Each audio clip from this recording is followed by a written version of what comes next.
बिस्मिल्लाहिर्रहमानिर्रहीम। शुरू करता हूँ अल्लाह के पाक नाम से जो बहुत बड़ा मेहरबान नहायत रहम वाला है। दोस्तों, बहनों, भाइयों, बुजुर्गों, अस्सलाम वालेकुम। तारीख़ इस्लाम की मालूमाती वीडियो में हम सुल्तान महमूद गजनवी की 80 नंबर किस्त आपके सामने पेश कर रहे हैं और इसमें हम बयान कर रहे हैं काफिरस्तान, स्वात, दीर और चित्राल वगैरह के मामलात को। तो दोस्तों, अब सुल्तान महमूद गजनवी ने मुसम्मम इरादा कर लिया था काफिरस्तान, स्वात, धीर और चित्राल वगैरह के मामला दुरुस्त करने के बाद हिंदुस्तान में अपनी अधूरी मुहिम्मात की तकमील करेगा। लिहाजा पहले इसने धीर और चित्राल वगैरह का रुख किया। सुल्तान का ख्याल था कि जब वो एक दो रियासतों को अपने सामने ज़ेर करने में कामयाब हो जाएगा तो दूसरे इलाकों के लोग आपसे अपने आप उसके इताअत और फरमाबरदारी कबूल करने पर मजबूर हो जाएंगे। चुनांचे आपने इसी नजरिए के तहत सुल्तान महमूद गजनवी ने धीर का रुख किया। धीर एक नवाबी रियासत थी और ये 1947 में पाकिस्तान में शामिल की गई रियासत। धीर कम और बेश इस इलाके पर मुश्तमिल थी जिसे पंजगोड़ा और इसके मुआवन नदियां सैराब करती हैं। 1969 में स्वात, धीर और चित्राल की रियासतें पाकिस्तान में मुंतकिल करके मालाकंड डिवीजन की तश्कील दी गई थी। ये डिवीजन शुमाली मगरबी सरहदी सूबा का हिस्सा है। धीर का आखिरी नवाब सुल्तान मोहम्मद शाह खुसरो था। धीर के हुक्मरान खानदान के बानी मुल्ला इलियास ये बालक़ब अखवंद बाबा ने 11वीं सदी हिजरी यानी 17वीं सदी ईस्वी में फरोग पाया। इनका पोता गजन खान बिन कासम खान बिन तोगरल खान 1863 में 10,000 के एक लश्कर के साथ एक मुहिम में कबायली लश्कर के साथ शरीक हुआ था। ये मुहिम बरतानवी हिंदुस्तानी लश्कर ने सैयद अहमद बरेवली के मुजाहिदीन के खिलाफ शुरू की थी। जब गजन खान ने देखा कि लड़ाई का पल्ला अंग्रेजों के हाथों में झुक रहा है तो वो अपने लश्कर को लेकर वापस चला गया था। गजन खान के बाद इनका लड़का रहमतुल्लाह जानशीन हुआ। 1884 में रहमतुल्लाह के इंतकाल के बाद इसका लड़का मोहम्मद शरीफ मसंद नशीन हुआ। इसके अहद में चित्राल और धीर के दरमियान जंग छिड़ी। नवाब ऑफ धीर को शिकस्त हुई और वह स्वात में पनाह गिज़ीन हुआ। 1895 में मोहम्मद शरीफ बरतानवी फौज की मदद से धीर को वापस लेने में कामयाब हो गया था। 1897 में इसे अंग्रेजों की तरफ से नवाब का खिताब मिला। हुआ अंग्रेजों का पक्का हलीफ था। इसे 26,000 रुपए सालाना वसीबा मिलता था। 1904 में इसकी वफात के बाद इसका बेटा औरंगजेब खान तख्त नशीन हुआ। 1919 में स्वात की सताई हुई रिया ने मियाँ गुल शराक के तहत करके औरंगजेब खान की हुकूमत का तख्ता उल्ट दिया था। लेकिन 1922 में अंग्रेजों ने मफतूआ इलाका इसे वापस दिलाया और 1925 में औरंगजेब खान का इंतकाल हुआ तो इसका बेटा मोहम्मद शाह जहान इसका जानशीन हुआ। 1930 में शुमाली मगरबी सरहदी सूबा अंग्रेज हुकूमत के खिलाफ उठा तो इन्होंने अपने तमाम वसाइल बरतानवी हुकूमत को पेश कर दिए। 1930 में ही धीर और स्वात के मौजूदा सरहदों की तौसीक हुई और सदियों पुरानी अदालतों का खात्मा हो गया। 1960 में हुकूमत पाकिस्तान में मोहम्मद शाह जहां को संगीन अल्जामात की बिना पर मजूर करके नजरबंद कर दिया। उसके बेटे मोहम्मद शाह खुसरो को 9 नवंबर 1960 को बाज़ाब्ता धीर का नवाब बढ़ा दिया। जहां तक चित्राल का तल्लुक है तो बकौल मुअर्रिखीन इसका रकबा 4,500 मरबा मील पर वाक़ है और ये इलाका रूस की साबका रियासतों अफगानिस्तान और अवामी जमहूरिया चीन से मिला हुआ है। इस रियासत का नाम इसके दारुल हुकूमत के नाम पर चित्राल है। चीनियों ने पहली सदी कबल ईस्वी में मिसी में इस इलाके को फतह करने के बाद चत्तर के नाम से मसूम किया जिसके मैनी सब्ज बाग बयान किए गए हैं। बाबर ने अपनी तज़क बाबरी में यही लफ्ज़ शहद के लिए इस्तेमाल किया था। चित्राल का इलाका एक कोस्तानी इलाका है जिसकी बर्फानी चोटियां और बर्फानी तौदे हिंदू कश की सरसब्ज शदाब दीवारों के लिए आपाशी का दायमी मंबा है, जिनको कोहे हिंदू कश की शाखें चित्राल को कई कोस्तानी इलाकों में तकसीम करती हैं। चित्राल में जो धीर और स्वात के लिए नाम कोस्तानी हमालिया सिलसिला कराकरम से चारों तरफ से घिरा हुआ है, बहुत से मशहूर दरे और चोटियां हैं।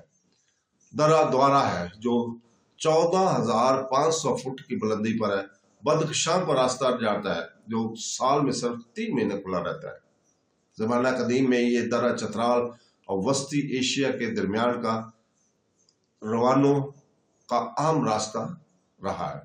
दर्रा बारोखाल जो वादी यारगोन के इस पार है, चीन और रूसी रियासतों को चतराल से मिलाता है।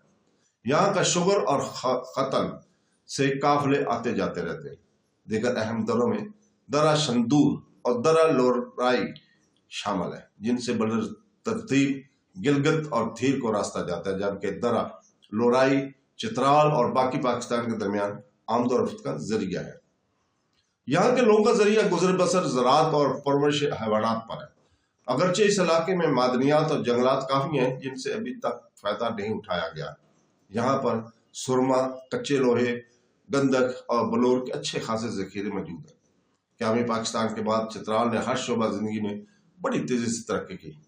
चित्राल की कदीम तारीख की बहुत कम मालूमात है। कदीम बशिंदे बशाजा कहलाते हैं, जिनके बारे में कहा जाता है कि वो मर्द खोर हुआ करते थे। इन्हें पहली सदी कबल मसीह में मगलूब कर लिया गया था। इसके बाद चित्राल के बारे में मालूमात तारीख में वाक़या है। यहाँ तक तीसरी सदी हिजरी यानी 10वीं सदी ईस्वी में जाकर सारे कदीमा की ये शहादत मिलती है कि चित्राल 287 यानी 900 ईस्वी में काबुल के राजा जयपाल के ज़ेरे फरमान था और यहाँ के बाशिंदे बुद्ध मत के पैरोकार थे।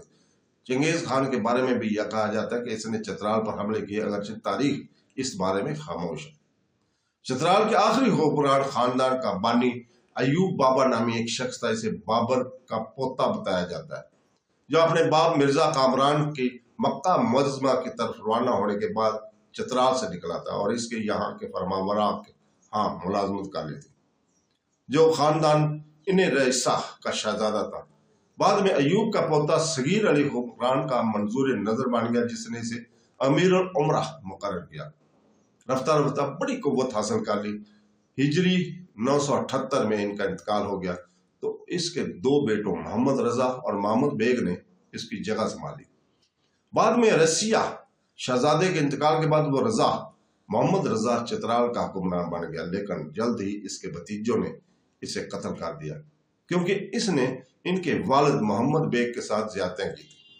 हिजरी 993 में मोहम्मद बेग के बेटे मुहर्रम शाह अव्वल ने चित्राल के रईसा हुक्मरान पुरअमन तौर पर तख्त से उतार कर बदख्शां भेज दिया और खुद हुक्मरान बने बैठा। हिजरी 1024 में महमूद बिन नासर ने एक बहुत बड़े बदख्शानी लश्कर के साथ चित्राल पर चढ़ाई कर दी और इसने मुहर्रम शाह अव्वल को शिकस्त दी और चित्राल से जलात वतन कर दिया। हिजरी 1030 में मुहर्रम शाह अव्वल महमूद रईसिया को कत्ल करने के बाद दोबारा चित्राल वापस आ गया। 1043 में इस मुल्क पर दोबारा हमला किया गया। बाद में मुहर्रम शाह अव्वल को अपने लश्कर की गद्दारी के सिवा मुल्क छोड़ना पड़ा। इसके बेटे संगीन अली दोयम ने अपनी खोई हुई रियासत दोबारा हासिल करने से मायूस होकर अफगानिस्तान का रुख किया, जो इस वक्त हिंदुस्तान की मुगल हुकूमत का एक हिस्सा था।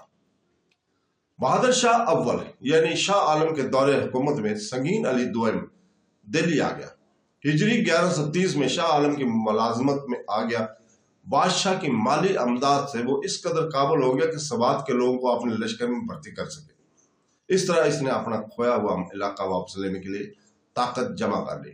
चुनाचे सन 1158 में इसके खानदान रईसिया के चंद अफराद ने कत्ल कर डाला। इसके बाद मतहत कमजोर और नकारा हुक्मरान आते रहे। हिजरी 1199 में फजा मोज जो मुहर्रम शाह अव्वल का भतीजा था तख्त नशीन हुआ। हिजरी 1210 में इसका इंतकाल भी हो गया। इसका भाई तख्त पर बैठा। हिजरी 1213 में शाह नवाज खान इसका जानशान हुआ। 1223 में खैरुल्ला खान बिन असवतुल्ला खान को चित्राल पर हमले में भारी नुकसान उठाना पड़ा। 1234 में वो तीसरी बार तख्त पर बैठा। इस वक्त चित्राल छोटी छोटी रियासतों में बटा हुआ था। इनमें से हर एक वैदत एक मुकामी सरदार के तहत थी। सन 1249 में शाह नवाज का भाई मुहर्रम शाह सानी कमर का खिताब अख्तियार करके हुक्मरान बन बैठा और मलिक अमान के कमसर बेटों के अपने रास्ते से हटाकर बादशाह अपने हाथ में ले ली। ان کے انتقال کے وقت اس کا بیٹا شاہ افضل تخت نشین ہوا۔ سن 1296 میں مہتر چترال نے مہاراجہ کشمیر سے سمجھوتا کر لیا، جس کی روح سے مہاراجہ نے 12,000 روپے سالانہ خراج کے عوض میں مہتر چترال کی سرداری کو تسلیم کر لیا تھا۔ ہجری 1297 میں بالائی چترال کے حکمران بہادر پہلوان کی شکست کے بعد سارے کا سارا علاقہ پہلی دفعہ ایک سردار امان اللہ کے تحت متحد ہو گیا۔ سن 1303 میں لاکھ ہاٹ مشن چترال آیا اور اس کے بعد 1306 میں ایک اور مشن کا پاکستان ڈیونڈر کی سرکردگی میں وہاں آیا، جس کی توسل میں ہجری 1309 میں سالانہ خراج کی رقم جو کشمیر کو ادا کرتا تھا وہ بڑھا کر 12,000 روپے کر دی گئی تھی۔ ہجری 1310 میں عبد المالک اپنے باپ امان اللہ ملک کا جانشین ہوا، لیکن اس کے فوراً بعد ہی اس کے چچا شیر افضل نے اسے قتل کر دیا اور ہجری 1312 میں نظام الملک کو اس کے سوتیلے بھائی امین الملک نے ہلاک کر دیا اور قلعہ پر قبضہ کر لیا۔ اس کے فوراً بعد عمرہ خان نے جو جندول کا والی اور اس وقت دھیر کا مالک تھا چترال پر حملہ کیا۔ شیر افضل جو افغانستان میں ایک جلا وطن تھا اس کے ساتھ مل گیا۔